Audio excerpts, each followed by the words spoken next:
Este fracasso da intentona de hoje para derrubar o Nicolás Maduro, um presidente constitucional e eleito diretamente pelo povo, demonstra duas coisas: que não se dá mais golpe com quartelada, no grito ou com factoides.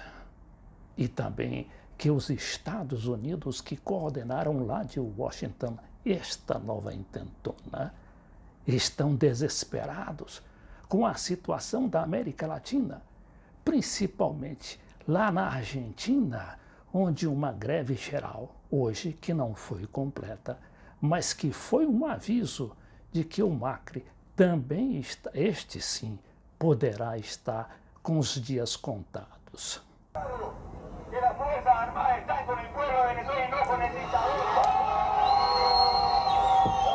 E hoje, os nossos comentaristas nacionais da Globo News e de outras emissoras de televisão, de rádio e de jornal, dizendo que o Maduro é sustentado pelos militares.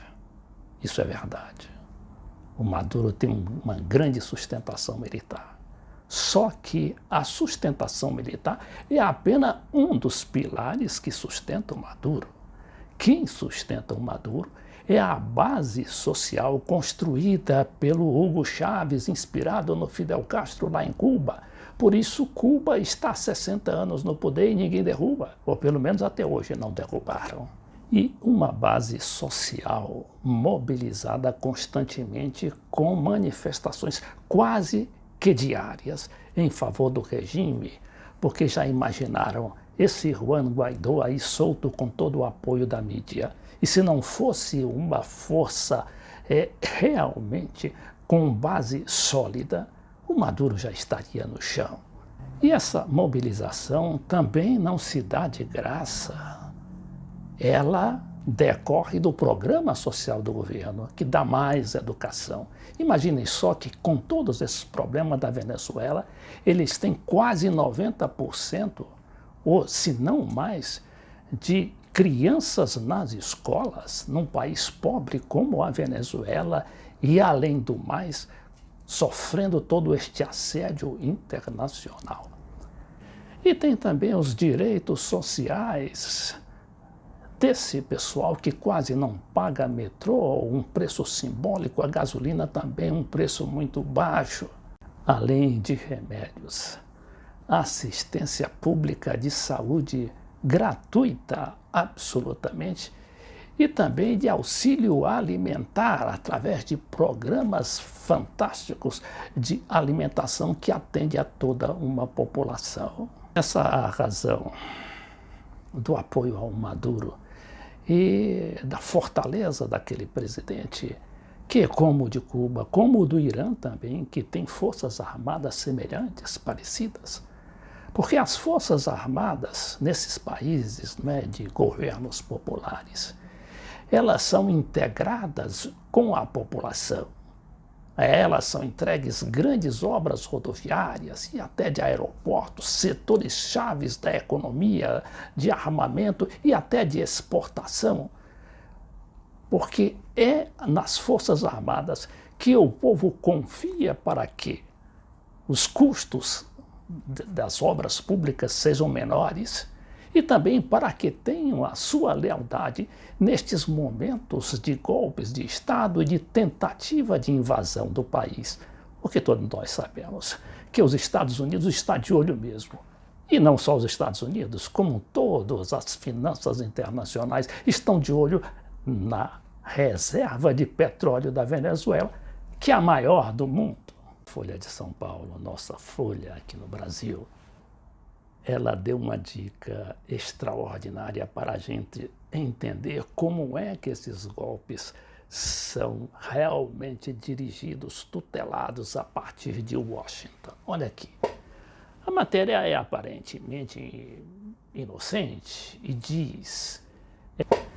A matéria é aparentemente inocente e diz: é preciso ser prudente e não esperar demais, diz Araújo, o Ernesto Araújo, o chanceler do nosso presidente Jair Bolsonaro, sobre a Venezuela. E aí vem mais a informação. Em terceira visita aos Estados Unidos, chanceler se encontrou com cúpula anti-Maduro do governo americano. Então vamos ver aqui mais, lá embaixo. Mas prestem atenção nesses detalhes que são importantes. Esta é a terceira vez que o chanceler brasileiro viaja a Washington desde o início do governo de Jair Bolsonaro. Nesta segunda, além de Pompeu, que é o secretário de Estado, o Michael Pompeu, o Ernesto Araújo foi recebido a seu pedido, aí não está esclarecendo se foi a pedido do John Bolton ou do próprio Araújo, pelo secretário de Segurança Nacional dos Estados Unidos, John Bolton. Ambos são os principais conselheiros do presidente Trump, conhecidos por defender uma posição linha dura diante da crise venezuelana, sem descartar, inclusive, uma intervenção militar. E aí, o que mais? O próprio jornal Folha de São Paulo manifesta a sua estranheza com tanta visita do nosso chanceler a Washington, dizendo assim: quem acompanha visitas de autoridades internacionais aos Estados Unidos afirma que causa estranheza o retorno do chanceler apenas pouco mais de um mês depois da viagem do presidente, no caso, o Bolsonaro. O ministro disse, olha aqui outro detalhe aí do próprio ministro. O ministro disse que estava em Los Angeles, neste domingo, para um seminário sobre investimentos e aproveitou para ir à capital americana. O deslocamento entre as cidades, porém, é de quase 6 horas de avião. Então está na cara de que o chanceler Ernesto Araújo foi chamado a Washington, talvez para preparar o golpe que seria dado hoje, mas que novamente fracassou. Allí se apostaron un grupo de oficiales, repito, muy reducido, grupo de guardias nacionales y funcionarios policiales de distintos órganos de seguridad. Se apostaron con armas de guerra, con fusiles, con ametralladoras, apuntando hacia las vías, que significa el tránsito de la ciudadanía, del pueblo que se traslada a sus respectivas labores. Es un acto, sin duda alguna, es un intento de golpe de Estado, sin duda alguna, de una magnitud mediocre, porque entre otras cosas, el 80%, medido ya, como lo hemos medido, el 80% de todos los efectivos que fueron y acudieron a ese distribuidor fueron engañados. Es parte ya de un formato, de una conducta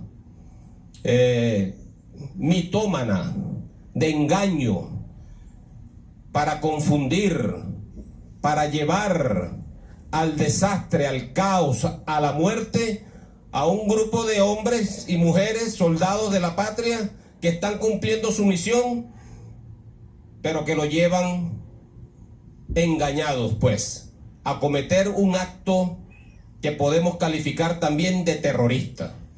Porque apostar armas de guerra en una vía pública tan transitada, la principal autopista de la capital de la República Bolivariana de Venezuela, allí apostar a un grupo de hombres con un grupo de vehículos secuestrados de nuestra Guardia Nacional, con ametralladoras calibre 7.62 milímetros, con fusiles de asalto, con pistolas, no puede calificarse sino de un acto también cobarde.